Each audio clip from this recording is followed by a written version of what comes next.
Even you can just open it up. I think it's more fun. Well, thank you very much. I must say that was the most comprehensive talk I've heard in a long time, covering all aspects of international relations, risk management, hedging, balancing, and so on. So it's pretty thorough. But I have a few questions that we might be thinking about that you addressed a little bit. So let me begin with the role of ASEAN. You said as the Philippines is an outlier, and ASEAN has trouble having national kind of unity among itself. The ASEAN countries are often at loggerheads, particularly over countries like Myanmar, which military dictatorship and so on. Do you think ASEAN has a role to play here in countering China in some way, given that many of the ASEAN members themselves have differing foreign policies, like Vietnam, which is much friendlier with China than the Philippines is currently, at least? So is there a role for, because after all, ASEAN was created in 1967 with the goal of trying to counter communism, and now it's a kind of a different communism. It's not the communism of North Korea or North Vietnam. It's the communism of China, but in this case, it's more than communism. It's really superpower politics. So does ASEAN have a role here? Absolutely, ASEAN has a role here. I mean, for me, I think I'm one of the last few ASEAN aficionados in the Philippines, because to be honest, whenever I'm in a meeting with other Philippine experts, the terms I hear is ASEAN is useless, ASEAN is an enabler of China, ASEAN is an apologist of China. In fact, some of the leaders in the region are openly coming out and saying, oh, don't demonize China. They seem to be lawyering for China. But if you look at the history of ASEAN, it is not true that ASEAN is non-intervention. It's just not true. We know during the Cold War period, when it was a much more tight-knit group of similar-minded leaders, unfortunately back then dictatorial leaders, they actually were very aggressively intervening in regional affairs, including what was happening in Cambodia. We know that for a long time, ASEAN leaders actually supported the Pol Pot regime in the United Nations when Vietnam invaded and occupied Cambodia. And then later on, there was a moment of redemption when they pressured Hun Sen and some of the domestic factions in Cambodia to move towards pluralistic politics as an unsaid precondition for joining ASEAN. That's why when the leader of the opposition of Cambodia, when they go to Indonesia, they always say, thank you for the contribution you made in the 1990s to push us towards more pluralistic politics. We hope you do the same, right? If you look at ASEAN also, we have a long history of essentially doing it the Frank Sinatra way. If we cannot agree 100%, we cannot have a consensus, then we can do it minilaterally, right? In an ad hoc, flexible way, which doesn't require unanimity. And I think the most constructive example is during the East Timor situation. As you know, obviously, East Timor is a sensitive issue to Indonesia. You couldn't expect the maximally positive contribution by Indonesia at some point because of the history, the bitterness. So what happened was Philippines, Malaysia, Thailand, they directly contributed to peacekeeping operations and institution building that helped East Timor to successfully transition to a more or less robust democracy towards the end of 1990s and the early 2000s. So there are many examples where actually ASEAN countries came together, intervened in regional affairs, but in a constructive manner. I would also add the Philippines' decision to take China to international court. That was not supported by any country, at least officially, as far as I know. But in the end, after the Philippines' unilateral decision, because this was not done in consultation, because no one was going to support it, at least publicly, with the slight exception of Vietnam, which we can have a discussion about. But in the end, when we won the arbitration case, guess what? All of our neighbors are using it for protecting their own interest. So the Malaysians, for instance, in 2019, pushed for formalization of their extended continental shelf claim in certain parts of the South China Sea, and they invoked the Philippine Arbitration Award. And when there was a little bit pushback from China during the Mahathir era, their foreign minister openly said, no, we have an option of also taking it to international court. The Indonesian, which are not directly involved in the South China Sea dispute, but are now involved because the tip of China's 9-dash line is so vague, it's overlapping with their North Natuna Sea, they are also invoking UNCLOS, an arbitration case. And obviously Vietnam, which is the most important case. So if you look at Vietnam, my understanding is they led us on a little bit because honestly, when we filed the arbitration case in 2013, for the next 2 to 3 years, we kept on going to Vietnam, right? Getting invitation to talk about South China Sea. And I think some of us got an impression that Vietnam might join us or file a parallel case, technically speaking. They never did that. But the Vietnamese essentially took the outcome, supported it more or less diplomatically and officially, and they also tend to always invoke that arbitration case to threaten China whenever China pushes the envelope a bit too much. So, in short, our decision not to consult ASEAN and to do what we felt was the right thing ended up being the right thing also for the rest of ASEAN, giving leverage to Vietnam, Malaysia, and Indonesia in ways that they would not have had otherwise, right? So that's why it's a complicated picture. And then the other thing about ASEAN is that the ASEAN of nowadays is very different from ASEAN of the Cold War era or even ASEAN of 2010s. So I'll give you an example. In early 2010s, when Indonesia was the ASEAN chairman, Thailand and Cambodia almost came to blows over that holy temple on their border. And Indonesia stepped in and encouraged the two countries to take their case to International Court of Justice, if I'm not mistaken, and eventually it was resolved. So again, you could say that's a form of intervention or shuttle diplomacy.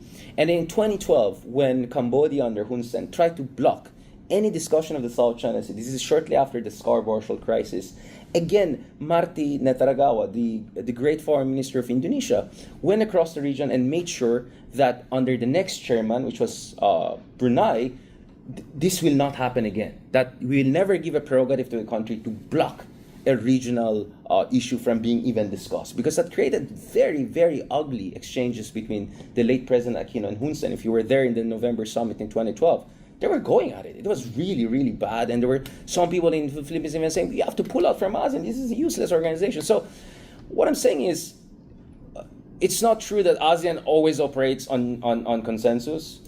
The problem is that nowadays our understanding of consensus is unanimity. And ipso facto, it's impossible to get unanimity on any sensitive issue, whether it's Myanmar or it's South China Sea, because of the extreme diversity of the 10 member states. That's why we know behind the scenes, people like Lee Kuan Yew, this is in WikiLeaks, right? I wrote something about that, said that the moment we accepted the Cambodians into the regional organization, we pushed ourselves back for 20 years, right?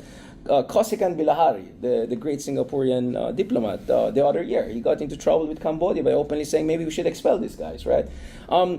Thankfully, that worked because Cambodia behaved itself. I mean, I don't mean it in a patronizing way. I mean it on the South China Sea issue. They didn't do anything crazy on the South China Sea issue. But that's the thing.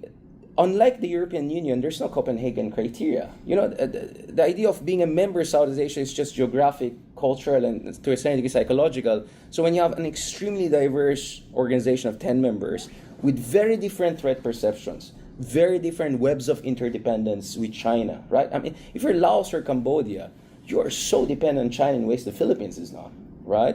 So let me take that question up. So, I mean, you've given me some examples, given us examples where ASEAN was able to intervene. Intervening in domestic affairs and dealing with Thailand disputes is very different than creating a counter-alliance against China. ASEAN working together, given that in many ways Cambodia and Laos are in the pockets of the Chinese, right? So in that sense, even though I'm a big ASEAN fan too, I don't see what ASEAN can do from a military perspective or a joint perspective. And you've given a few examples. Okay, they're using the Philippines case, but the Philippines shot itself in the foot with Duterte by not even promoting the case. So Philippines have lost a lot of credibility in my view as well, right? So the question is it really possible for ASEAN to do some of the things maybe the Americans or someone else would like to do, which is actually serve as a counterweight to China? I don't see it. So there are three levels to that. So one level is you have certain member states which see the Philippines as the agent provocateur and America as a kind of a meddling external power, and they essentially buy the Chinese narrative on this. We know which countries these are. I don't want to get into diplomatic trouble. And then you have this perspective, because I gave a talk in the ASEAN Summit last year. We had interesting discussion. The other perspective is this, and I think some of our Indonesian friends tend to be very much invested in this argument. The idea is this. ASEAN is just too weak at this point in time to stand up to China. And at the same time, we're doing good economically. So just give us 10 to 15 years. We're growing faster from China. And then by 2030, 2035, we're going to sit down with China on a much better terms of engagement, right? So let's just do nothing crazy now. Focus on economic growth. And it's not a totally crazy argument, because for the first time in 30 years, Indonesia, Vietnam, Philippines are all growing faster than China. Indonesia is already going to be a multi-trillion-dollar economy. Philippines and Vietnam. So the idea is, bide your time. Essentially, let's be the Deng Xiaopings, right? Hide your claws or whatever little claws you have, bide your time, and then in 10 to 15 years, we'll be strong enough to deal with China in better terms. There comes the third group. The third group is, that's great, except anything could happen in the next days and months. Forget about the next 10 years. How sure are you that we can keep things on an even keel for the next 10 to 15 years? I mean, I just talked about the second Thomas Scholz situation, which is extremely explosive. And that third school of thought is for minilateral cooperation within ASEAN. So the most natural one looks like the Philippines and Vietnam. Now, obviously, we can have a long conversation about Vietnam because Vietnam is also going through its own political transition in nowadays. They're essentially purging all the liberals and the reformist figures. I mean, liberals by Vietnam standards, and the more kind of KGB-style guys are taking over, who are actually even more paranoid about Western influence in their country. But nevertheless, when Marcos visited Vietnam earlier this year, he got a very good reception, and both sides agreed to a series of maritime agreements, including potentially maritime security agreements, whereby at least there's a certain degree of security cooperation there. Now, no one is under any illusion that Vietnam and Philippines alone can hold China to account. But if these 2 or 3 countries, let's say maybe Indonesia under more assertive Prabowo, that's still up in the air because Prabowo could be also like a Duterte, Toscan. But if they work with the Quad, they work with other trilaterals like AUKUS, then they can collectively have a different kind of counterbalancing effect. So that's the third school of thought. So there are multiple layers here, and I think the problem with ASEAN is that we tend to hear just one school of thought, when in fact there are multiple schools of thought simultaneously duking it out. So maybe you could say something about Philippine domestic politics, on which I'm not an expert, but it seems that you have Sara Duterte, sister, and then there's some controversy, and they say they get along, but on the other hand, she's being criticized by her own brother.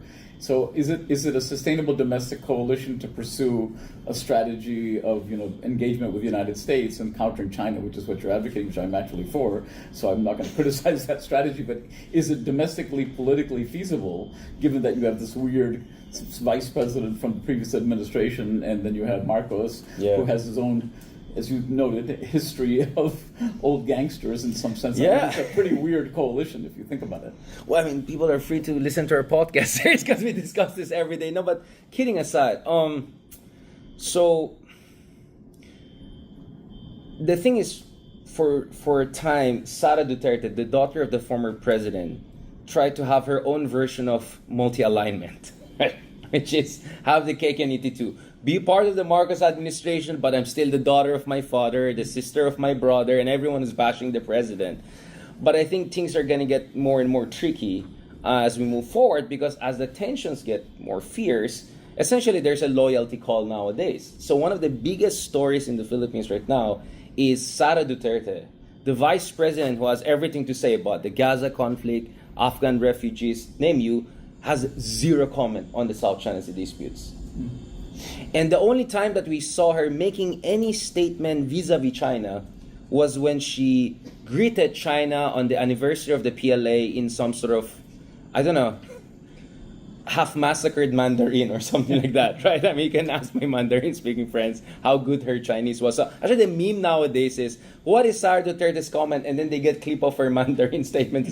So I think it's becoming more and more difficult for Sara Duterte to be that kind of a multi-aligned figure. And I think she's being more pulled to the side of her father. And as I understand, the father is seeking to visit China again as a kind of a special friend of China. In fact, last year he went to China back-to-back with Henry Kissinger, right? And now this month he's hoping to go back to China. And they're just, unabashed about it. Their idea is US is the empire. And interestingly, a lot of leftist nationalist groups are kind of on the same side as the Dutertes, when in fact they were kind of enemies. So suddenly you have all of these strange bedfellows and realignments happening in the Philippines right now, but the center of gravity is clear. 80 to 90% of Filipinos are critical of China and want us to have a stronger